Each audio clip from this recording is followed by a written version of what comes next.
With our 24th year of service to the amateur radio community just a few weeks away, you are with This Week in Amateur Radio, your all-amateur radio and technology news magazine and bulletin service of the air. This is edition number 1244 with a release and air date. This is edition number 1244 with a air date for the week of Saturday, December 31st, 2022. Please take the program to your air following the cue tone.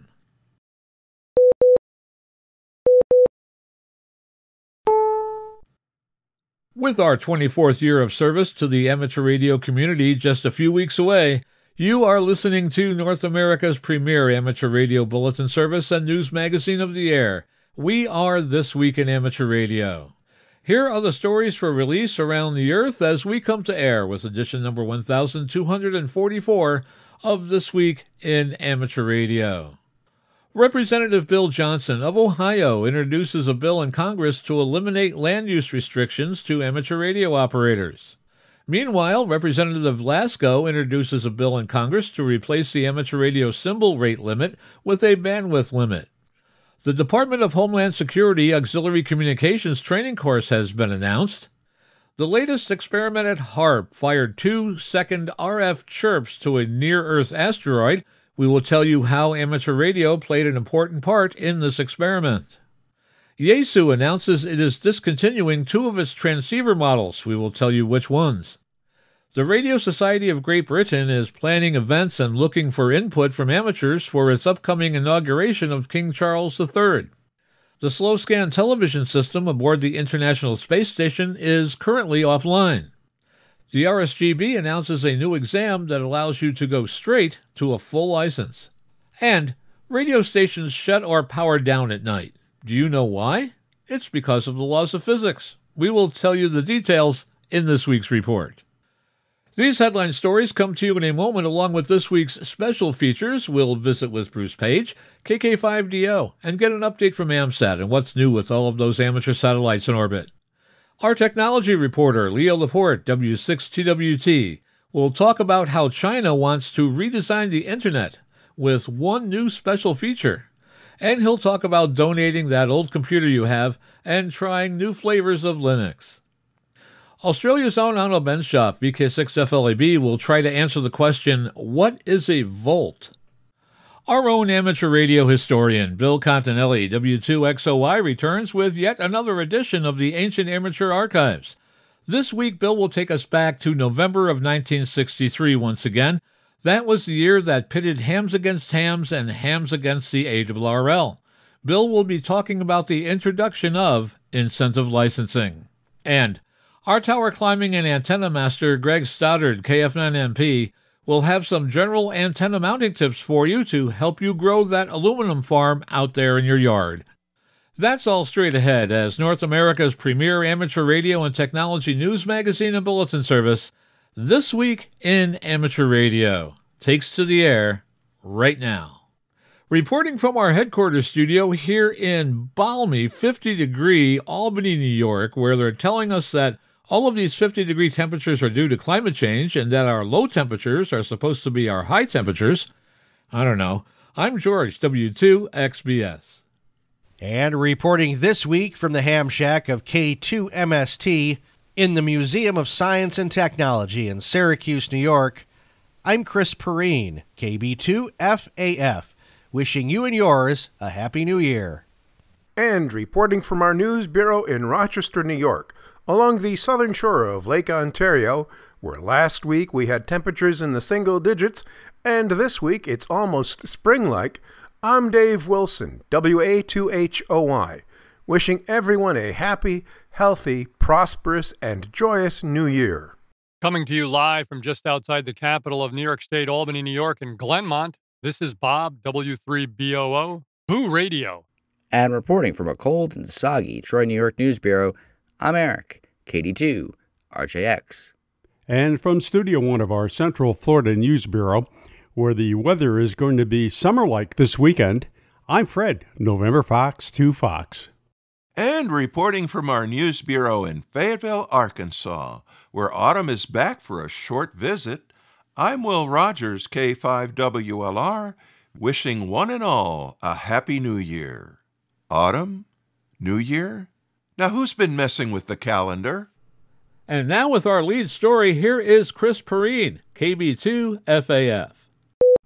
Our lead story this week, Congressman Bill Johnson of Ohio introduced a bill in the U.S. House of Representatives, H.R. 9670, on Thursday, December 22nd, 2022, to eliminate private land use restrictions that prohibit, restrict, or impair the ability of amateur radio operators from operating and installing amateur station antennas on property subject to the control of the amateur radio operator. The exponential growth of communities subject to private land use restrictions that prohibit both the operation of amateur radio and the installation of amateur station antennas has significantly restricted the growth of the amateur radio service. These restrictions are pervasive in private common interest residential communities such as single-family subdivisions, condominiums, cooperatives, gated communities, master plan communities, planned unit developments, and communities governed by community associations.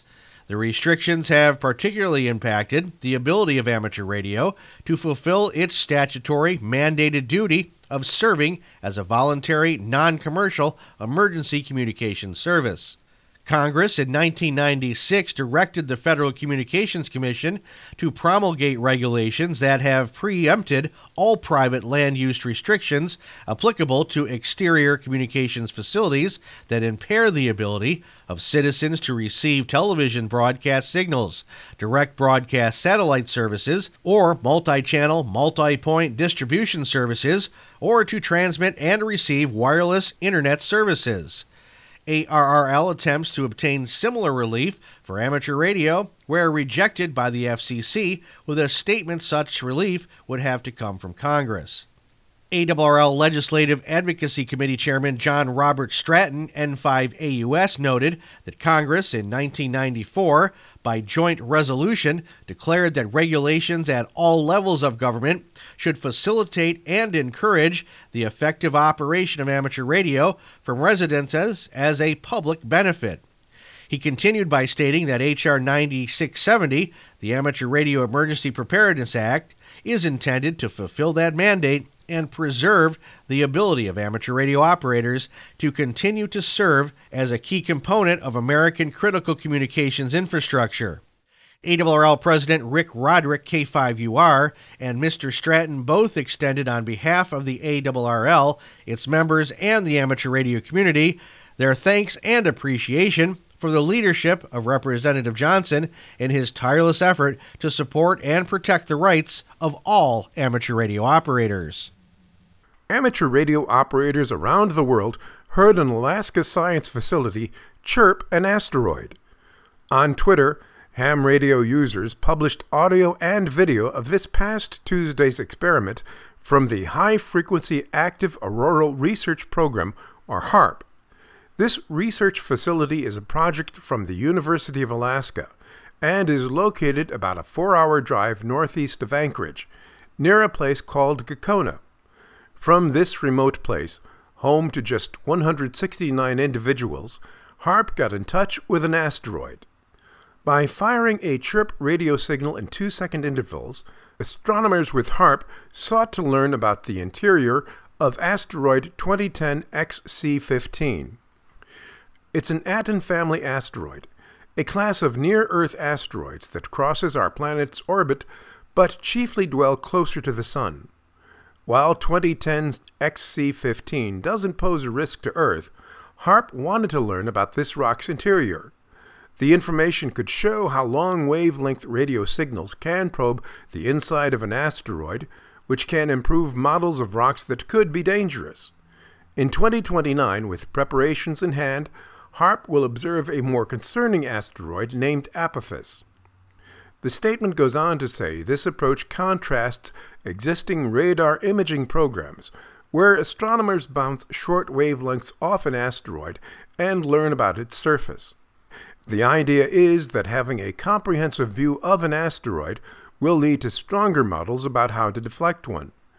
NASA slammed a spacecraft into the tiny moonlet of asteroid Didymos in September and altered its motion, marking the first time humanity had intentionally changed the orbit of a space object.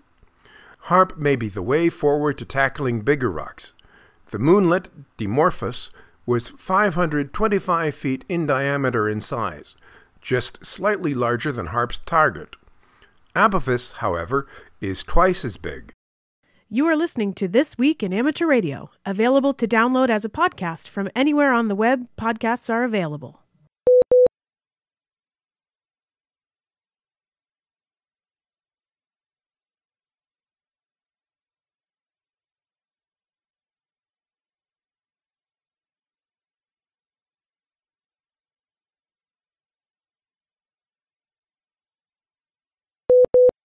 Congresswoman Debbie Lesko of Arizona introduced a bill in the U.S. House of Representatives labeled H.R. 9664 on December 21, 2022, to require the Federal Communications Commission replace the current HF digital symbol rate limit with a 2.8 kilohertz bandwidth limit. John Ross, KD8 IDJ, is at League headquarters and files this report. After being petitioned by ARRL in 2013 for the same relief, in 2016 the FCC issued a notice of proposed rulemaking in which it agreed that the HF symbol rate limit was outmoded, served no purpose, and hampered experimentation. But the FCC questioned whether any bandwidth limit was needed in its place. Most amateurs, including the ARRL, objected to there being no signal bandwidth limit in the crowded HF bands, and given the possibility that unnecessary wide bandwidth digital protocols could be developed, since 2016 there has been no further FCC action. In conjunction with introducing the legislation, Congresswoman Lesko stated that with advances in our modern technology, increased amounts of data can be put on the spectrum, so there is less of a need for a regulatory limit on symbol rates. I am pleased to introduce this important piece of legislation to update the FCC rules and to support the critical role amateur radio operators play and better reflect the capabilities of our modern radio technology. ARRL President Rick Roderick, K5UR, hailed the introduction of the bill. Roderick stated that the FCC's delay in removing this outdated restriction has been incomprehensible, given that the biggest effect of the delay is to require totally inefficient spectrum use on the already crowded amateur HF bands.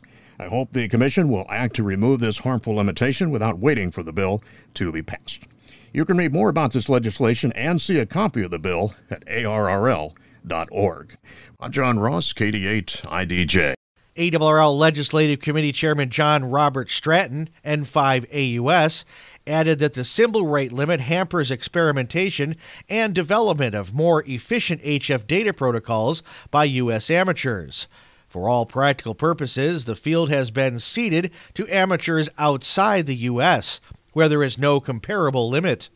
Removing the restriction not only will allow U.S. amateurs to use the most efficient data protocol suitable for their purpose, but it will also promote and incentivize U.S. amateurs to experiment with and develop even more efficient protocols. Starting on the 1st of January, hams in Switzerland will be allowed to operate on the 4-meter band using all commonplace simplex modes. The Swiss Amateur Radio Association, USKA, reported recently that their communications authorities have granted approval to hams holding HB9 licenses for a maximum operating power of 25 watts effective radiated power. Hams may operate only on frequencies between 70 MHz and 70.0375 MHz.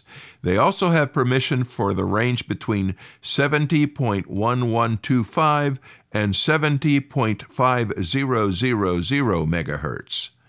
Relays and Echolink gateways will not be permitted on the band, and any stations being operated via remote control must get permission from the regulator AUXCOMM CH. In Germany, the Federal Network Agency, BNetzA, has extended temporary allocations for amateur operation in part of the 160-meter, the 6 and 4-meter, and the 13 and 6 centimeter bands. These permissions would have expired at the end of this year, but are now granted anew until the 31st of December, 2023. According to a Google translation of the announcement in the Agency Gazette, 6-meter band operation is allowed in the 50 to 50.4 MHz frequency range. Class A license holders may use a maximum of 750 watts PEP, and Class E license holders can transmit with a maximum of 100 watts PEP with operation only permitted using horizontal polarization. For the frequency range between 50.4 and 52 MHz, only 25 watts PEP is allowed, but contest operation is permitted. On the 4-meter band, operation is granted up to 25 watts ERP using horizontal polarization by Class A license holders and on frequencies between 70.150 and 70.210 MHz. At the top end of 160 meters, Class both A and E license holders may use their permitted maximum transmission power operating at weekends within the frequencies 1.85 and 2.0 MHz. Contest operation on 160 meters is only allowed on these frequencies and on the weekend. Finally, holders of license Class E are given access to the 13 and 6 centimeter bands from 2320 to 2450 MHz and 5650 to 5850 MHz with a maximum power of 5 watts PEP so that they can take part in the HamNet Mesh Data Network. The first of the year is just around the corner, and many ham clubs across the country are electing new officers and making changes. For ARRL-affiliated clubs, this is a good time to check your listing on www.arrl.org and make any updates. There are a few parameters that you need to be aware of in order to make these edits. You must be logged into the ARRL website as a member. To make changes to the club listing, you must be listed as a club officer or the club contact. Only these folks can make changes. If you meet the 2 requirements already mentioned, you should see the Edit button on the upper right corner of the club listing webpage. All affiliated clubs and special service clubs need to do annual updates to maintain their status. If no updates are made for 2 years, you run the risk of being listed as an inactive club and not being shown in the club listings. And finally, if you are not listed as a club officer or the club contact, you can contact your section manager, your affiliated club coordinator, or send an email to clubs@arrl.org and ask for help. Some clubs make no changes, while others change everything. No matter what the situation with your club, checking your listing and making sure that contact information is up to date is never a bad idea. Further, if your amateur radio club is planning to host a convention, hamfest, tailgate, or swap fest, please consider applying for it to be an ARRL-sanctioned event. To learn what it means to be an ARRL-sanctioned event and get some ideas on how to prepare for and conduct a hamfest or convention, visit www.arrl.org/ARRL-sanctioned-events. To have your event sanctioned, complete the online application at www.arrl.org/hamfest-convention-application. The ARRL Hamfests and Conventions calendar can be found online. In addition, the Convention and Hamfest calendar that runs in QST each month also presents information about upcoming events. With continuing COVID-19 restrictions precluding an in-person gathering, the 24th Annual Ham Radio University, or HRU Educational Conference, will be held on Saturday, June 7, 2023, from 8 a.m. to 4 p.m. Eastern Standard Time, or 1300 to 2000 UTC, as a GoToWebinar online video conference. Registration is now open for Ham Radio University's 17 informational presentations by experts in a broad range of amateur radio activities, including building an HF station, basic practical antennas, basics of HF operating, contesting and DXing, software-defined radios, HF digital communications, satellite communications, using Raspberry Pi computers and amateur radio, parks on the air, cables and connectors, and shack grounding. Presented in memory of Ham Radio University founder Phil Lewis, N2MUN, Ham Radio University 2023 also will be the online convention of the New York City Long Island section of the ARRL. As in years past, participation in Ham Radio University 2023 will be free of charge with an optional suggested donation of $5, but advance registration is required for each presentation. Detailed information, including the schedule of forums and advance registration for each one, is online at www.hamradiouniversity.org/forums. Are you a new listener? Check out our webpage at twiar.net. You are with This Week in Amateur Radio.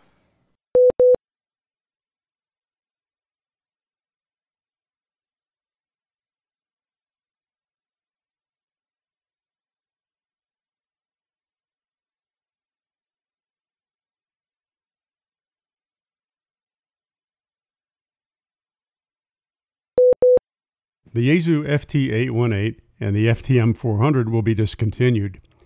Yaesu announces the end of production of two of its models, the Yaesu FTM400 series, one of the first VHF-UHF Yaesu System Fusion mobile radios that's been out since 2013.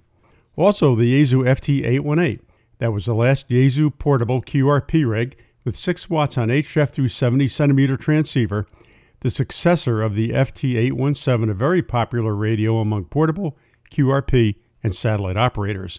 Yaesu reports the reason for stopping of production of these two radios is the global shortage of electronic components.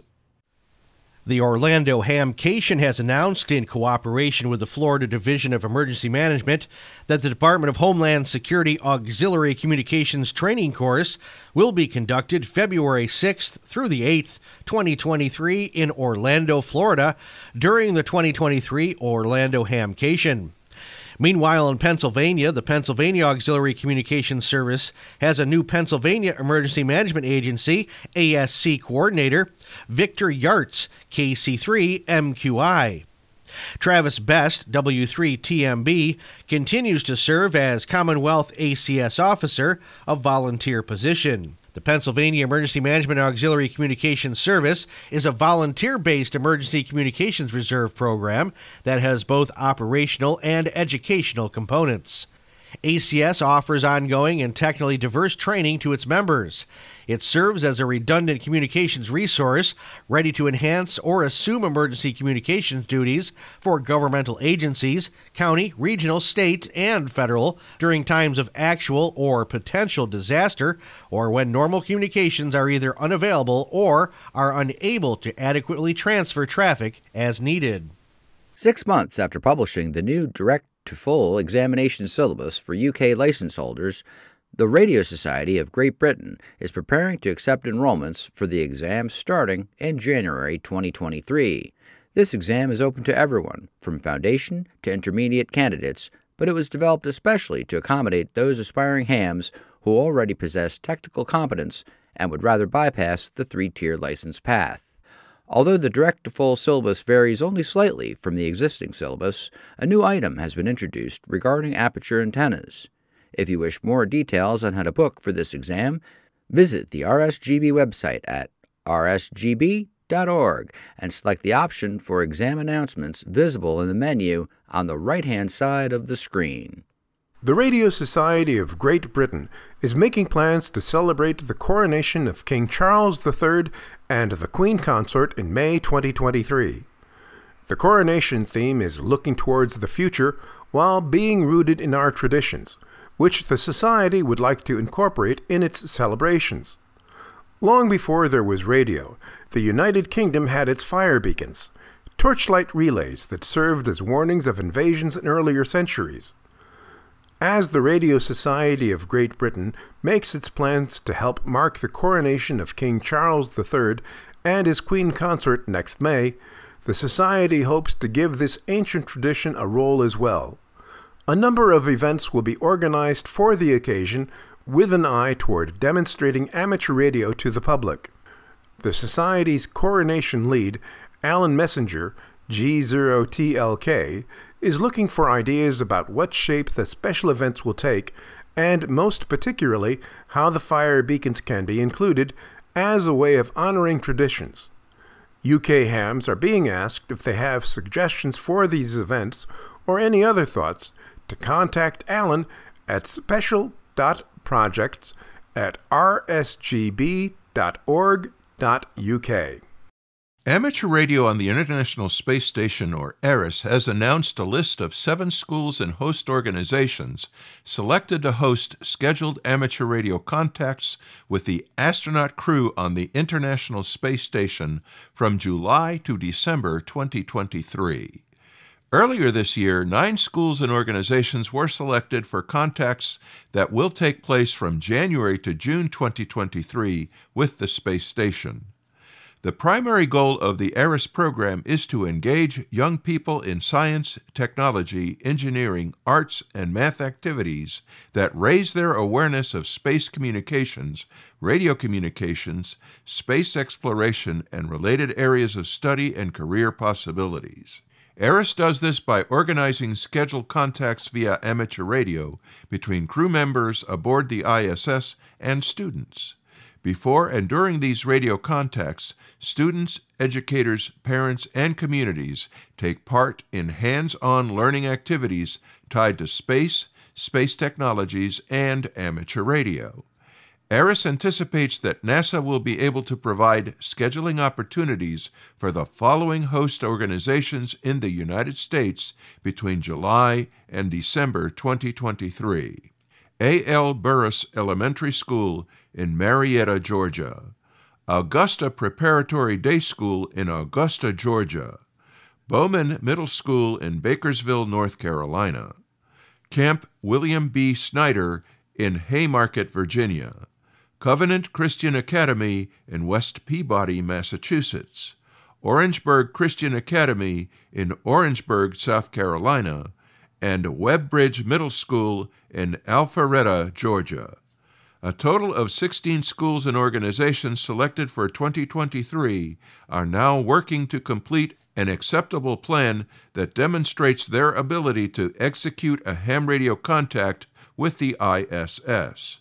Once their equipment plan is approved by the ERIS technical mentors, the final selected schools and organizations will be scheduled as their availability and flexibility match up with the scheduling opportunities offered by NASA.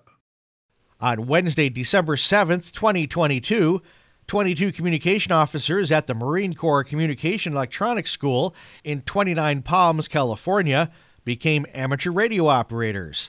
We go to John Ross, KD8 IDJ, who has more. W6BA, the Morongo Basin Amateur Radio Club, known as MARC, administered the exams, and 21 candidates passed their technician exam, and 1 passed their general exam. 14-year-old Kaylin Cossette, KN6WVD, was the youngest candidate who passed her technician exam. Retired Marine Corps Warrant Officer Robert Courtier, W04ROB, says it was a great event, and he is excited to see so many new amateur radio operators. So what drove the officers to want amateur radio license? Well, Courtier pointed out that all of the candidates already have a background in radio administration, but not operating experience. Chief Warrant Officer Caleb Cossette, KK4KC, one of the training officers, introduced the amateur radio concept to the communication officers. Said Courtier, most of the students were curious on how to get their license, so CW03 Cossette contacted MARC to schedule an exam session. I'm John Ross, KD8 IDJ. Cloutier went on to say that all new license holders were offered a free club membership, but many of them will be deployed to other locations around the world and will be able to join other amateur radio clubs. He said they hope to conduct exams every 3 months. According to a report by the Canadian Broadcasting Corporation, Tropical Storm Fiona and the COVID-19 pandemic have created an environment that has led island residents to discover the appeal of radio communications. Prince Edward Island, also known among island chasers as Island on the Air number NA 029, has become a place to nurture new amateurs, according to members of the Charlottetown Amateur Radio Club. The club's president, Bill McMaster, VY2WM, told the CBC that the group's membership has grown, especially after amateur radio's profile grew during Tropical Storm Fiona this past September. At the time of the storm, local operators were helping with emergency response through the CanWarn Emergency Communications Network, joining the ongoing nets, providing status reports and weather updates. Organizers also told the CBC that the hams on the island expect to have another training program for licensed candidates by springtime. You are listening to This Week in Amateur Radio, available as an on-demand stream from Spotify, Deezer, and wherever podcasts are available.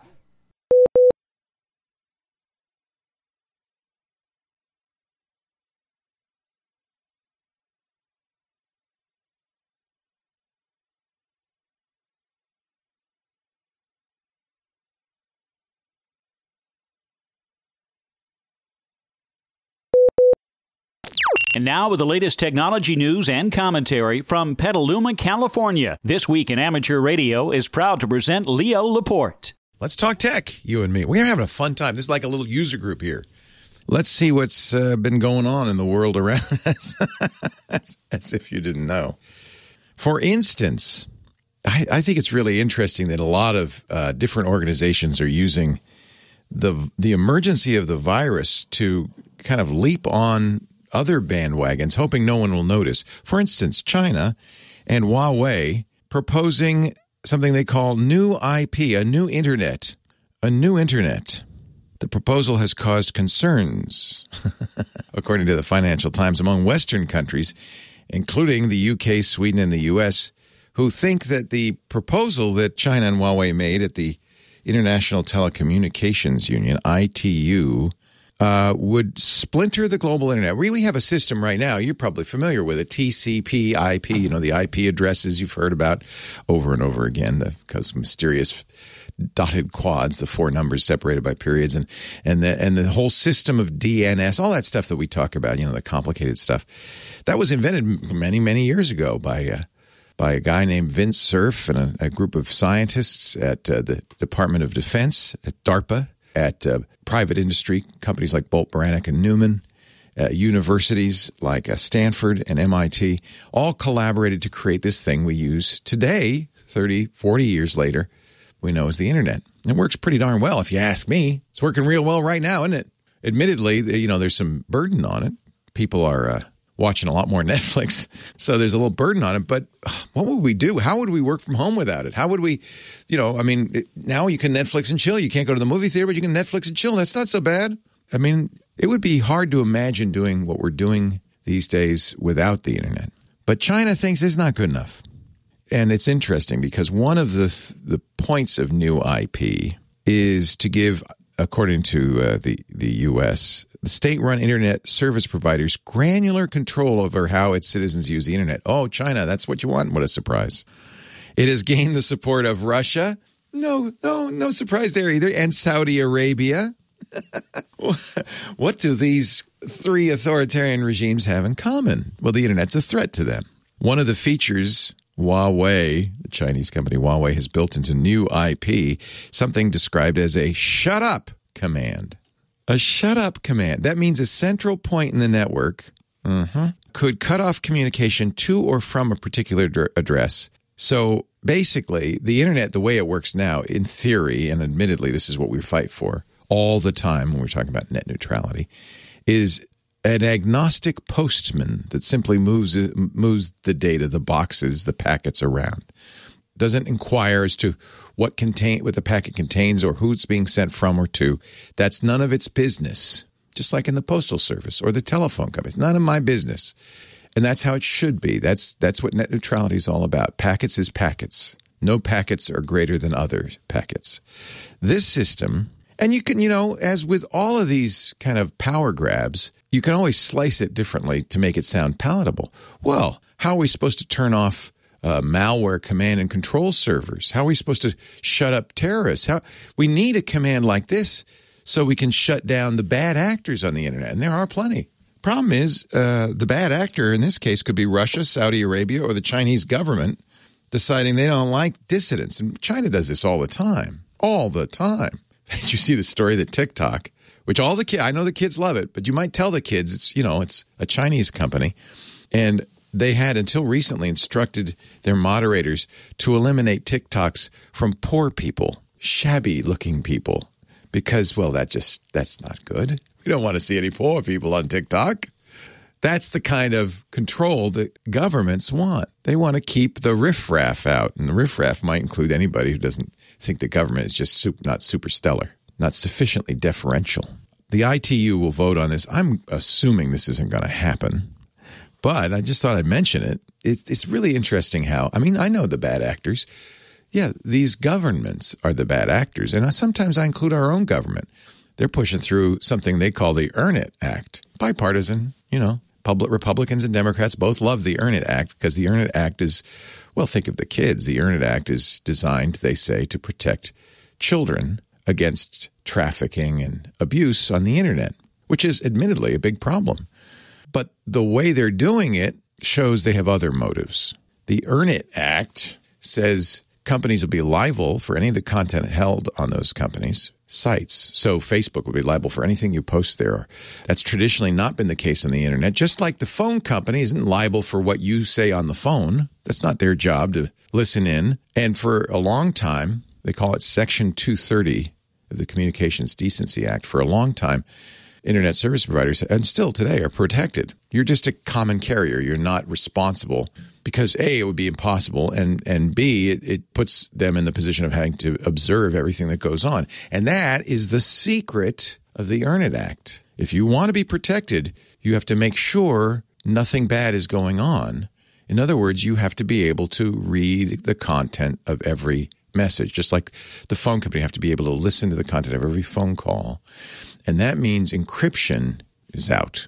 Can't have encryption because if I can hide the contents of my Facebook messages or my Apple messages or my WhatsApp messages, if I can encrypt them in such a way that Facebook or Apple can't read them, then they can't do the job the Earn It Act would require them to do. So they have to turn off encryption or, more likely, break it. Say, well, it's encrypted unless we want to read it, which isn't really encrypted, is it? And I trust Apple, and maybe I don't trust Facebook, but that's not the point. If a key exists, it could leak out, and then bad guys could also use that. So this is why the Earn It Act is a sneaky little thing that they're, while everybody's paying attention, look over there. They're going to sneak that one through, effectively ending end-to-end encryption in the U.S. Other countries have already done that, including China and Russia. Oh, we can't, these guys will act to take advantage of us as quickly as they can. Let's see. What else can we talk about? I don't know what you do with those old computers. You can donate them. There are charities like, the Christina Foundation that will take old computers, recondition them. Usually they'll, wipe the drive, put Linux or something free on there, and give it to charitable organizations that need computing power. Computers... especially, the computer you're buying today with no moving parts, the hard drives will wear out. But nowadays with SSDs, they're not going to wear out for a lot longer than the software will be useful for. This is the problem. The computers we're buying today, they are very, very powerful. They'll go for a good 10, 15 years without becoming obsolete. But the software gets obsolete, right? So I love the idea of reconditioning, bringing back an old computer to life by putting a modern operating system on it. And I'm not talking Windows and I'm not talking Mac. I'm talking an open source, free operating system like Linux. The reason is, and Ubuntu is the easiest one to use, especially if you're coming from Windows. It'll be very, very familiar. There are, by the way, hundreds of flavors of Linux. And for all different kinds of users. There's very geeky Linuxes, and there's Linux for novice. Ubuntu is a great kind of choice for anybody who's not used it before. Very easy to use. You install software from a store, just like as you would with Windows or Mac. With a click of the mouse, it's very straightforward. I think, frankly, the days of proprietary commercial software are fading. Believe it or not, maybe for specialized stuff like video editing or photo editing. But for the most part, how are you going to make a word processor better? And the free and open source version of Office, for instance, is as good as Office. How are you going to make Office better? How is Microsoft going to justify that $10 or $15 a month they're charging for Office 365? It's not going to get that much better. It's been done everything you need to do for years, hasn't it? Hasn't? I mean, what? What feature is missing? So open source software has really kind of caught up, in other words. It's kind of what and admittedly, they're building on the foundation that the private companies like Microsoft and Apple have created, copying in many cases what Microsoft Office can do. But at this point, there's a lot to be said, and you don't have to, for you, using free open source software. Not only free as in it costs nothing, more importantly, free as in liberty, as in free, as in no commercial entity can spy on you, no government can spy on you. It's yours. You own it. And as companies like Microsoft and Apple and Google and Facebook get more and more in the mindset that we own you, we don't work for you, you work for us. You're the product. Then really that's how they're thinking, isn't it? When Microsoft puts a big blue window up saying, sorry to interrupt, but you really ought to upgrade to Windows 10, covering everything you're doing, everything you're doing, forcing you, even if you're in the middle of something really important, to pay attention to their ad, that's the time to turn your back on them, I say. And start using software that works for you, not software that employs you. I just think that's wrong. So go, by all means, if you haven't used it before, go try it. It's easy to try Ubuntu. You go to ubuntu.com. Download it. You can put it on a USB stick or a CD or a DVD. You can actually try before you buy. You don't have to install it. You just boot to that USB stick or you boot to the CD. Start up your computer by booting not to your internal hard drive, but to that external device, and you'll be able to use it completely. I mean, it's a little slow because it's running off a USB stick, but it's there, and you can see how it works. You can see if you like it. You can try a lot of different versions of Linux that way. Pick one you like. If you're a Mac user and you want something that feels and looks like Mac, there's Elementary OS that is designed to be a Mac-ish Linux experience. Free, open source, free as in money, but more importantly, free as in liberty. And I think that's where computing is going, to be honest. Anyway, I'm glad you were here, and I'm here, and I'll be here next week, and I hope you'll come by and bring your friends too as we talk high tech. Leo Laporte, the tech guy. Are you ready for another trip into amateur radio history? I'm Bill Continelli, W2XOY, and I'll be back in a moment with another edition of the Ancient Amateur Archives, here on This Week in Amateur Radio. We pause for stations along the network to identify. We are This Week in Amateur Radio, available as a direct download on our website at www.twiar.net.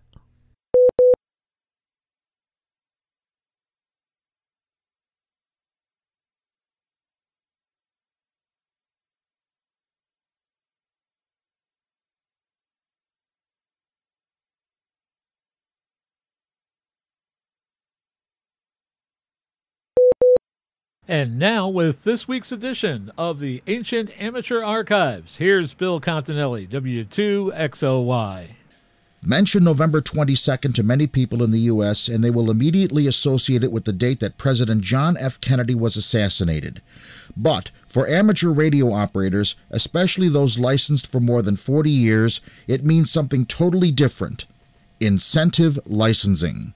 In a three-stage process starting on November 22, 1967, and ending on November 22, 1969, the FCC instituted incentive licensing, ostensibly designed to encourage amateurs to upgrade, but in reality a process under which most amateurs lost up to 50% of the frequencies they usually operated.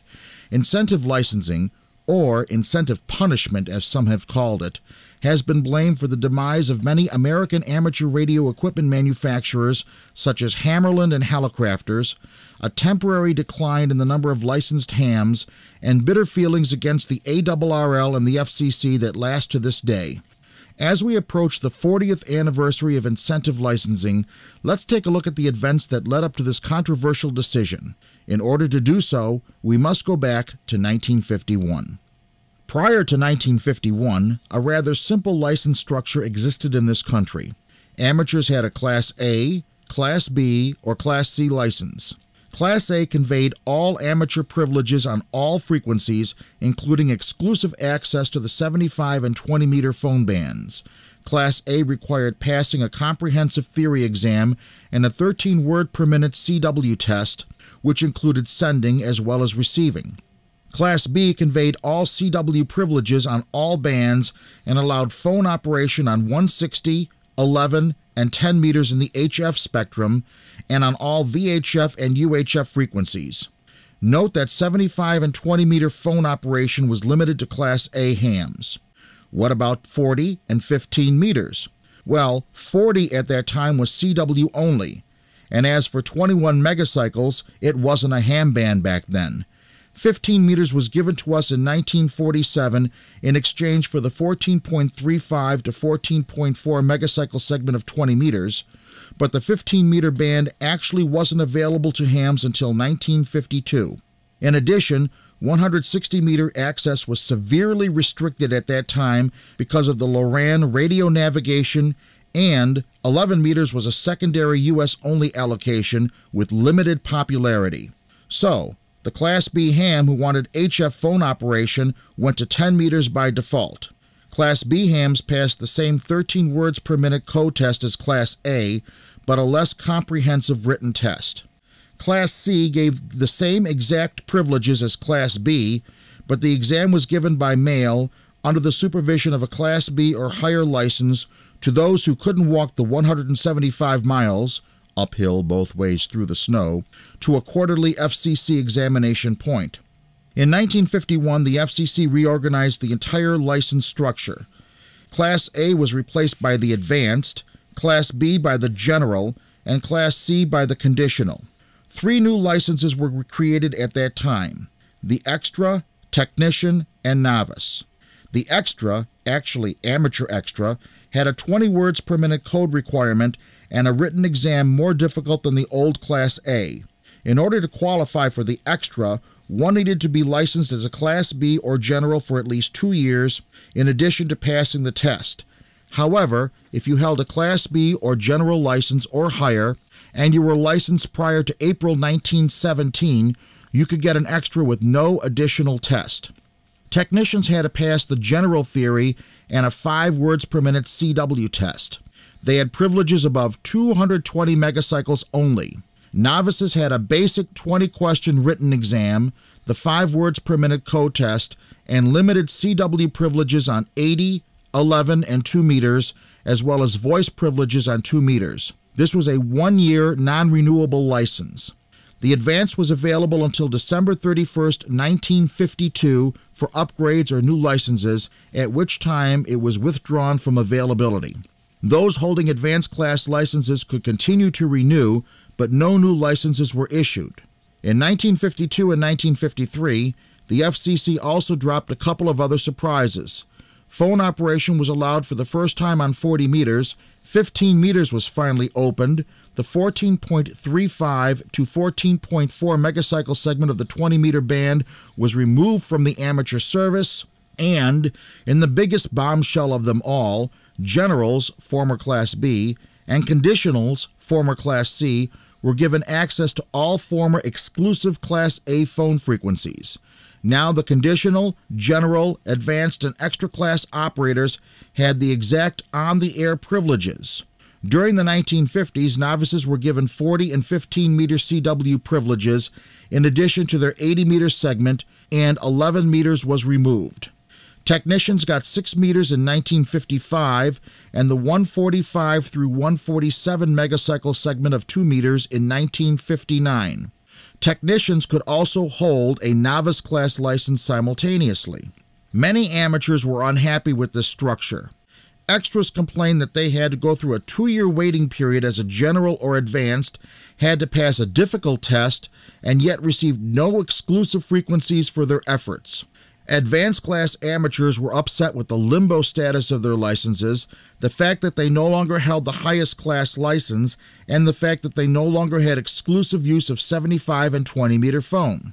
General, Advanced, and Extra class amateurs complained that novices should not have been given 15 meter CW. The general, advanced, and extra class hams were also opposed to increasing technician class privileges for reasons we will see in our next installment. In summary, although the vast number of hams were satisfied, a small minority had complaints, and the ARRL listened. In 1963, acting on complaints they claim they received from members and operators in other countries, the ARRL proposed incentive licensing. In an editorial, the ARRL implied that perhaps it was a mistake when the Class B and generals were given the 75 and 20-meter phone segments. The ARRL's stand was now clear. Exclusive frequencies must be restored to the advanced and extra class amateurs in order to give generals an incentive to upgrade.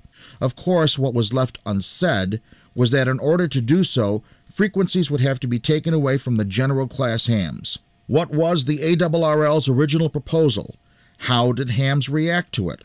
What was the controversy about the technician class license that was dragged to the forefront in this battle? Be on board next time for the answers. Achieving DXCC may be an honor, but what about the hams who work so hard behind the scenes helping other amateurs achieve that coveted status of DXCC award winners? The Southwest Ohio DX Association has launched a new program that recognizes the hams who help other radio operators achieve their first 100 confirmed DX entities. The amateur receiving the assistant must be under the age of 30. The DX Association has specifically designed the award this way to target those who help younger amateurs and ensure they continue to be encouraged and active in the hobby even after receiving their DXCC certificate. The intent of targeting this audience helping younger amateurs is to attract and retain those operators who are most likely to remain engaged in the hobby after achieving DXCC. The DX Mentor Recognition Program has the support of the Northern California DX Foundation and the International DX Association. Both groups are providing representatives on the judging committee. The award will be presented at Dayton Hamvention in May at the Southwest Ohio DX Association Dinner. The DX Ultra Marathon for 2023 gets underway. Since it was founded in June of 2018, the True Blue DXers Club has acknowledged that long path or short path, there's no easy path to good DXing. Beyond having good equipment, DXing takes skills and practice. The club continues to nurture its appreciation for DXing, accomplished via CW and single sideband. It has announced the latest year-long operating event that begins on January 1st. This is their 2023 DX Ultra Marathon, and it's encouraging CW and sideband operation in as many DXCC entities and WAZ zones as possible. If you wish to be in the running during the 2023 marathon, you needn't join the club itself, but you are required to register. Then start making QSOs as early as January 1st and begin uploading your logs on January 15th. The club's website notes that, like any worthy marathon, this event requires operators to push their limits and make the investment in time and in effort. On the web, search for DX Ultra Marathon or True Blue DXers Club. You are listening to North America's premier news and information service for the amateur radio hobbyist. We are This Week in Amateur Radio.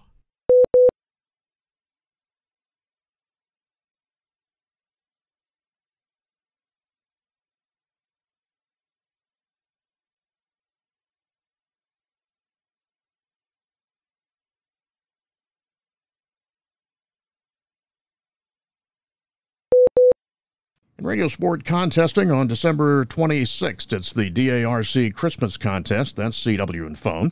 On December 28th, the SKCC Sprint, that's CW. On December 30th, the Yoda Contest, CW and phone.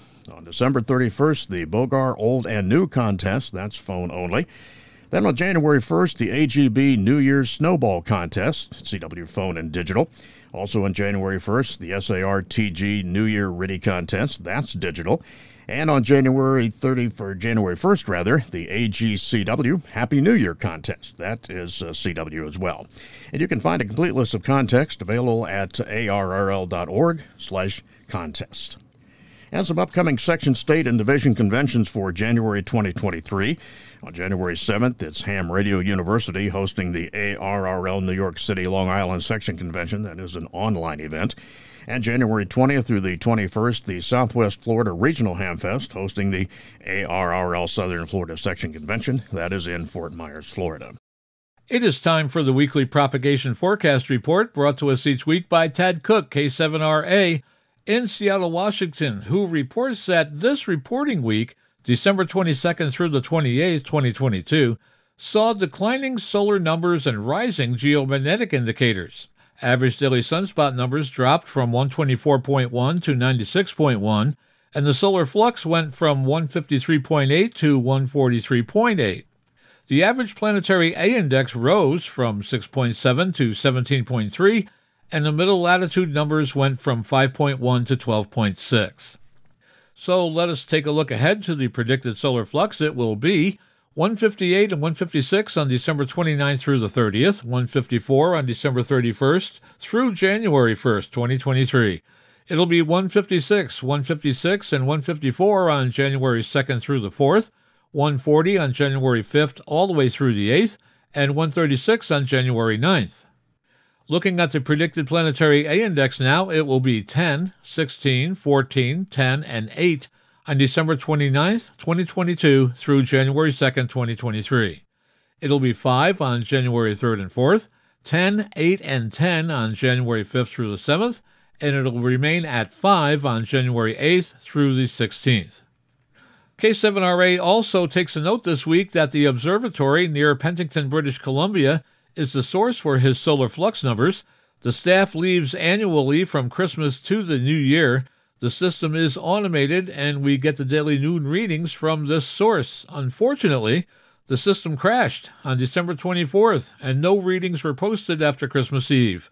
He wants to thank Dr. Andrew Gray, Research Council Officer at the Dominion Radio Astrophysical Observatory, for monitoring his email while on holiday and supplying Tad with the 4 days of missing data. Don't forget, New Year's Eve in North America and New Year's Day is straight key night. Bruce Page, KK5DO, has filed his AMSAT report for this week, and as we have mentioned, CAS-5A recently as one of the newest amateur satellites. It has now been issued the official Oscar number. It is known as Fitte Oscar 118 or FO 118. Congratulations to the Chinese amateur radio group CAMSAT for their efforts in having this satellite designed, built, tested, and it is operational.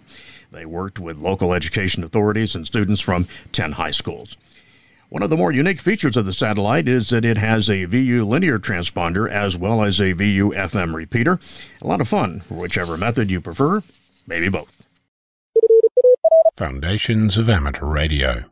Have you ever asked yourself a question that turned out to be a rabbit hole so deep you could spend a lifetime exploring and likely never come out the other end? I did, yesterday. What's a volt? This came about when I started exploring how to measure the power output of my Whisperer weak signal propagation reporter beacon. According to the specifications, the output level is 23 dBm or 200 milliwatts. If you read the fine print, you'll discover that the power output actually varies a little depending on which band you're on. For my specific transmitter, it says that the output on the 10-meter band is 22 dBm, or 158 milliwatts. That comes with a disclaimer that there can be some variation on individual transmitters of about 1 dB. So, on 10 meters, my output could vary between 21 and 23 dBm, or between 125 and 200 milliwatts. With my attenuator connected, the output could be between 12 and 20 milliwatts, and that's assuming that my attenuator is exactly 10 dB. It's not. Measuring anything means to compare it against something else. To give you a physical example, if you look at a tape measure, the distance between the marks is determined in the factory.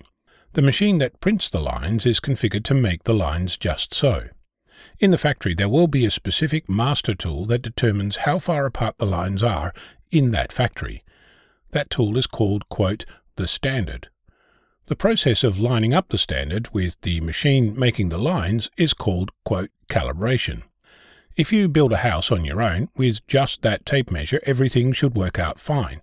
But if you have a mate help you, and they bring their own tape measure from a different factory, their lines might not quite match yours, and the fun begins. If you don't believe me, as I've said previously, pull out all the tape measures and rulers around your house and see just how much variation there is.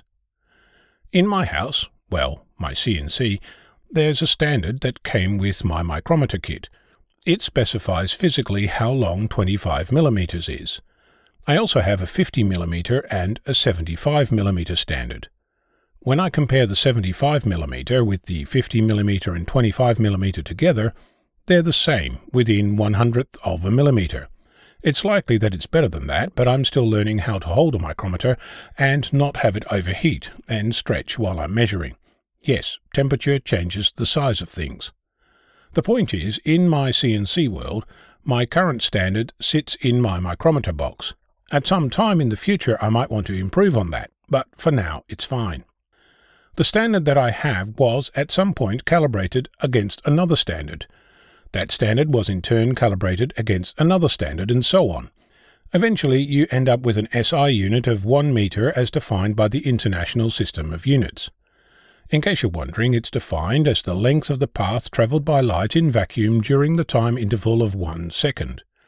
1 second is defined in terms of the unperturbed ground state hyperfine transition frequency of the cesium-133 atom. I know, right? Runs right off the tongue. I can't help myself. That frequency is 9,192,631,770 Hz. Oh, this system is also subject to change. In 2019, 4 of the 7 SI base units were redefined in terms of natural physical constants, rather than relying on a human artifact like the standard kilogram. This is an ongoing process. For example, in 1960, the meter was redefined as a certain number of wavelengths instead of a physical bar in a volt in Paris. And there was also not just one bar, there were 30. National Prototype Meter Bar number 27, made in 1889, was given to the United States and served as the standard for defining all units of lengths in the US between 1893 and 1960. Yes, perhaps surprisingly, the USA is metric. Really. 1 inch used to be defined as 3 grains of barley, dry and round, placed end to end lengthwise. But since 1959 is defined as exactly 2.54 centimetres, or 0.0254 metres. Back to the power output on my beacon transmitter.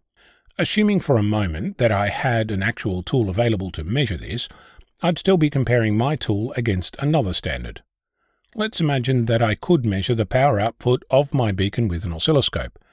When the oscilloscope says 1 volt per division, how do I know that it really is?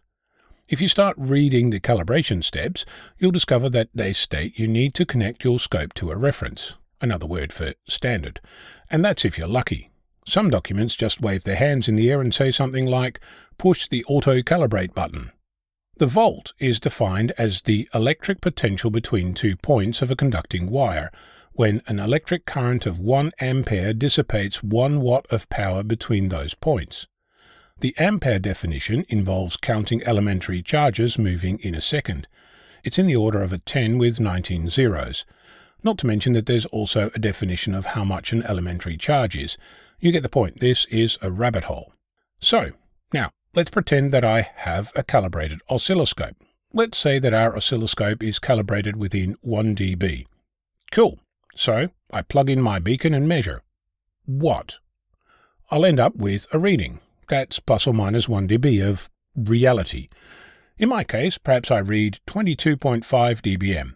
That means that it could be as low as 21.5 dBm or as high as 23.5 dBm, or between 141 and 224 milliwatts.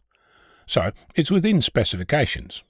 Great, but I don't actually know what the actual output power is.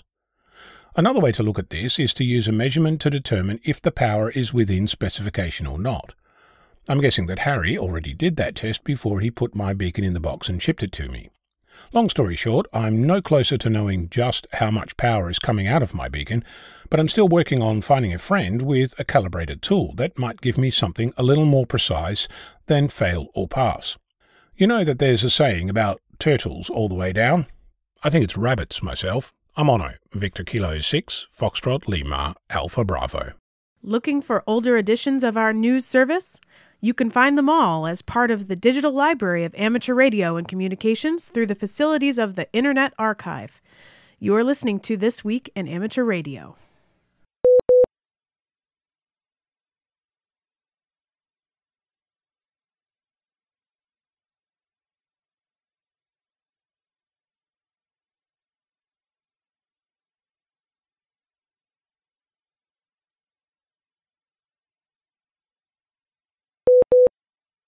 The ARIS slow-scan television capability is currently not operational. The SSTV card that interfaces with the ISS computer was damaged and cannot be reliably used. Also, the ISS has recently switched to a new complement of laptops, which requires the ARIS Russia team to develop a new computer interface to support SSTV. ARIS Russia has been actively working this new development and is consulting with the ARIS International hardware and software team on these efforts. Sergei Samburov, RV3DR, ARIS Russia leader, has stated that they expect to complete the SSTV development effort early next year and launch the hardware on a future progress flight later in the year. Until then, slow-scan television operations will be down. The ARIS International team will keep all informed about SSTV status through its website, www.aris.org,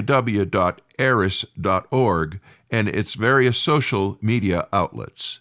Meanwhile, possibly due to a micrometeoroid or debris strike, the Soyuz MS-22 capsule docked to the ISS has suffered an external radiator coolant leak. If it is determined to be unsafe for a crewed return trip, cosmonauts Sergei Prokopiev and Dmitry Petelin, along with NASA astronaut Frank Rubio, would be effectively trapped until a replacement could be launched. That replacement, the Soyuz MS-23 capsule, is apparently being accelerated for a potential uncrewed launch and would be remotely piloted to the ISS. This is possibly the most significant emergency situation in the 20-plus year history of the space station. And now, with his segment on tower climbing and antenna safety, here is Arizona's own Greg Stoddard, KF9MP. I wanted to take some time to cover some of the common topics related to installing antenna systems on towers. First, let's examine designing and installing an antenna mount for the side of a smaller tower, like the one in your yard. I have built a few homemade mounts out of scrap pieces of steel, usually built from a 3/4-inch steel pipe about 3 feet long and 3 steel bars about 1 to 2 inches across, maybe a 1/4 inch thick. Material like this can often be purchased off the shelf from your local hardware store or welding shop. You will need to climb the tower to measure the sizes and dimensions of the tower, legs, and diagonal members where you intend to mount the sidearm you're building. If you do not have access to a welder, have the shop weld together the mount with the ends of the straps onto the pipe, with about a foot between the straps, which would be centered on the 3-foot pipe. This will give you about a foot above and below the straps onto which you can side mount or end mount an antenna. Pre-drill the holes for U-bolts to mount the straps onto the tower legs. Then also do the same for the U-bolts at the furthest end of the straps from the mounting tube. This mount should be set across one entire face of the tower, so it can be hinged inward during mounting or servicing. After the mount is set in place and the antenna is set on the mount, the third support strap can be clamped to the mount and tower to reduce wobble. This is not a suitable mount for a wide tower unless you intend to mount the antenna close to the tower. The most common rule for mounting distance is 1/2 wavelength from the closest face of the tower. If done properly, would make the tower nearly electrically transparent to the incoming or outgoing signals. If you draw a sine wave on a piece of paper, you'll notice that the voltage at 1/2 wavelength is 0. This is why we prefer to mount antennas at multiples of 1/2 wavelength. At 2 meters, that equals 1 meter out, or 39 inches from the antenna to the closest face on the tower. Imagine the sidearm necessary for 6 meters. At 224 megahertz, it equals about 24 inches for a half-wave distance. If you have done all your measurements accurately at the mounting site, you can assemble the entire structure on the ground and make sure it all fits before taking any of it into the air. Since my homemade mounts usually weigh less than 15 pounds, I usually carry them up the tower with me, set them in place, then bring up the antennas and feed lines. This plan would change depending upon the height of the tower, other antennas on the tower, or how you feel about carrying cargo up the side of the tower safely. Sometimes it's easy, other times there would be too much risk of touching other active antennas, which would make hoisting the mount and antenna by rope from the ground necessary. It is obvious here that pre-planning is essential to ensure safety and reduce the number of trips up and down the tower. While I have promoted the idea of wearing cargo up the tower, I'm the first to admit that limiting trips on the tower and hours on the tower are the real goal in any job I do. Limiting both man-hours and movement will also limit the risk of death, which is cool. I've seen a few different methods of securing amateur-sized coax to a tower leg. The most common I've seen is regular plastic electrical tape. The biggest problem with electrical tape is its lifespan. Mother Nature works to remove the sticky from electrical tape within the first half year.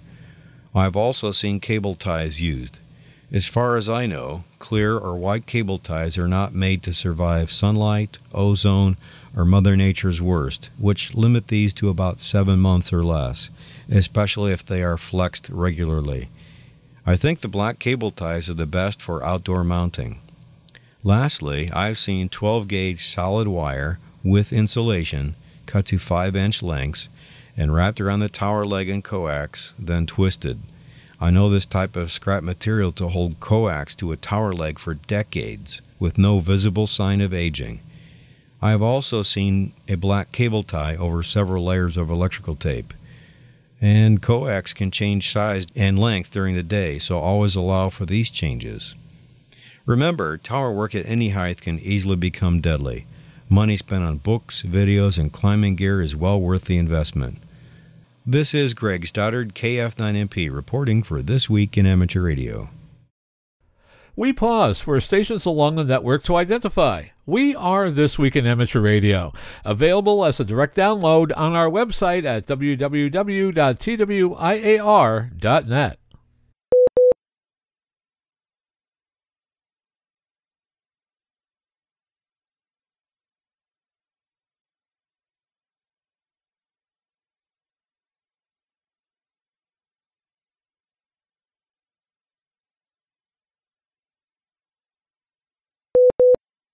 And wrapping up our news this New Year's Eve, if you're a radio fan or have merely been stuck in a car as day transitions into night, you may have noticed that you don't get quite as clear a signal in the hours of darkness. Before you assume it's a plot by reverse vampires, possibly in conjunction with the saucer people, in order to make radio listeners go to bed, you should know that it's actually the result of a requirement by the Federal Communications Commission to power down or turn off at night, and it is because of the laws of physics that the FCC has stations comply with this regulation. It all has to do with the wavelengths and the ionosphere. During the daytime, AM signals primarily propagate close to the ground, known as ground wave propagation, and follow the curves of the Earth. In the daylight hours, AM signals sent by radio stations can cover around 162 kilometers before you will struggle to hear the signal. As good as this is, at night the ability of long waves to propagate large distances becomes a problem, thanks to the ionosphere. Between 80 and 600 kilometers above the Earth, particles in the Earth's atmosphere are bombarded with extreme ultraviolet and X-ray solar radiation, ionizing them as they do so. The ionosphere grows and shrinks on your side of the planet depending on the time of day.